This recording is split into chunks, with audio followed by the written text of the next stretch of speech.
Okay, Aish, so here's what's going on. You have if you graph this, so on the x-axis, you have L and C, and you're given L and C, and you plot this. What you're doing is you're getting a y value for every L and C, and this is the shape that's made. And what you can see is you're really looking for this is production, and you're looking for the maximum of production, which happens at the corners. It just keeps rising, and it happens at the corners. So you need to find where this happens at given that constraint. And so that's what you're looking for. You're looking for this point right here at the corner, and when that happens. So I actually made this exaggerated. Your constraint is actually much more confined than what I've drawn here. And I've only drawn it with L bigger than 0, C bigger than 0, so it makes sense. So this is production, a 3D graphic of production. So how do you find that point? Well, what we do is we use something called LaGrange multipliers. So this is the amount that's produced. That's the graph that you saw. Was these are the Y values basically. You plug in the L and the C and you get that picture I showed you in the graphic. L is your units of labor and C is your units of capital. And your constraint is this guy over here. I'm going to drop the inequality and put just equality. And I can do that because of this picture. See that picture? The constraint is just, because it's just rising this way, it's going to happen at the boundary. And this function here, the 25L plus 75C, I'm going to call that G. And then I have these positive things here. They're not that important, actually. So my guess is that you want to maximize F under that constraint. So the first step is to find the derivative of F with respect to L.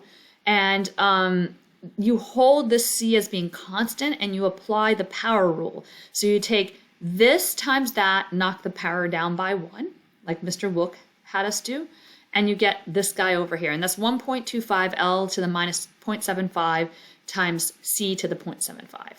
Then you do the same exact thing.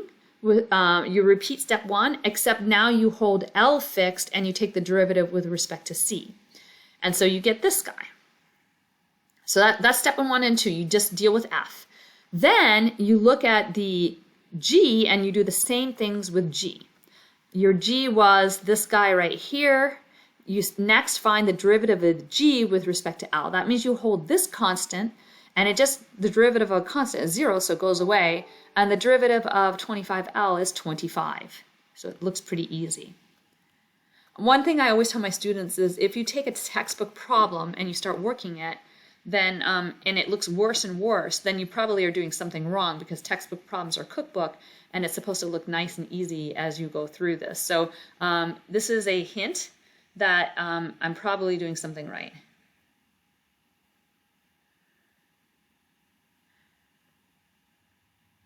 So you repeat that step 3 for G with respect to C. And then you set step 1, whatever you found in step 1. If you recall, this was the derivative of F with respect to L. And you set that equal to what you found in step 3 times a lambda. So lambda times 25. If you go back to step 1, you'll see that this is what I found in step 1. I take the answer in step 1 and I set it equal to lambda times the answer in step 3.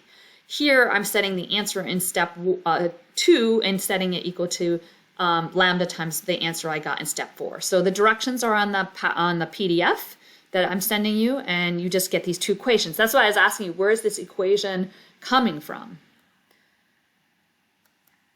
So now you take those equations, equation 1 and 2 that you just found, and you solve them both for lambda.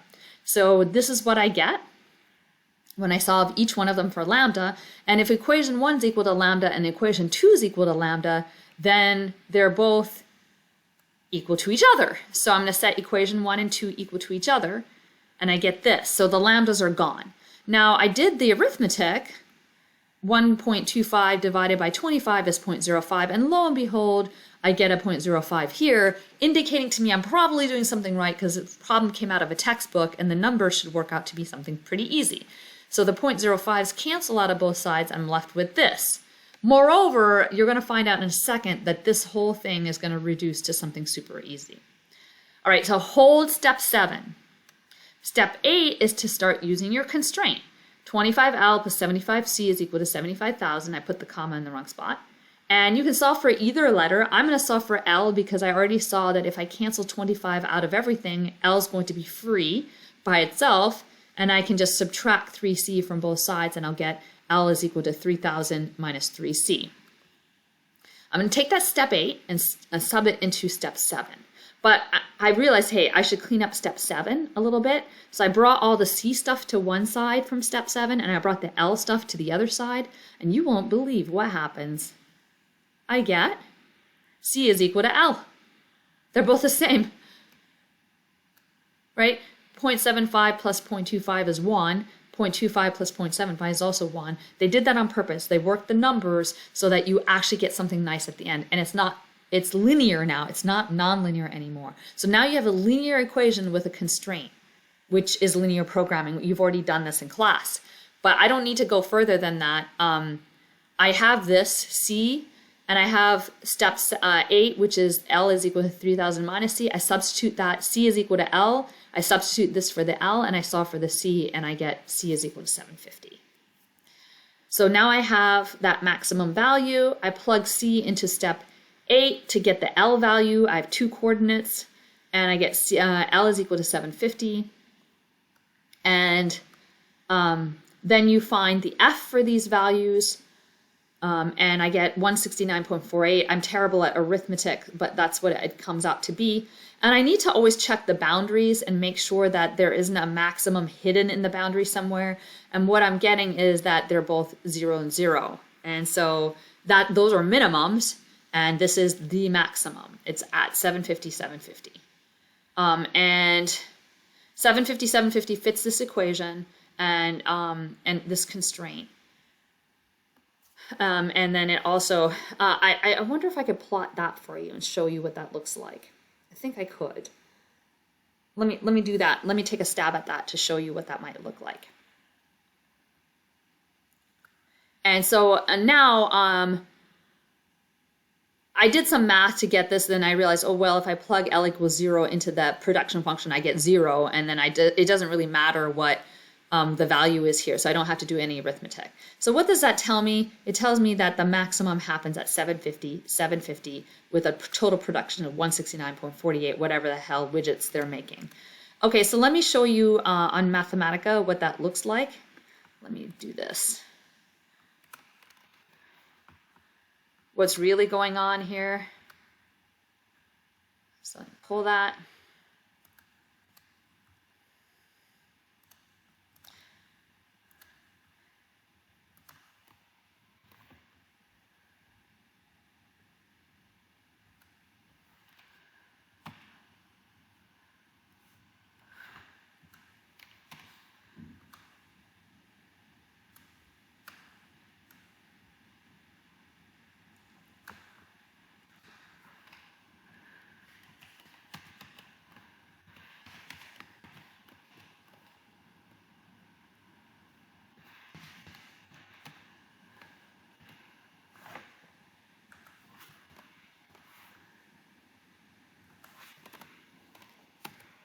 I think it will do that. So now you can see this particular plane on top is your constraint. And you can see this blue shape here is your production. And where it hits the maximum is right at the border of where these two things cross, which is the maximum possible L and C that you can get at is in this corner right over here. They're both 750, 750.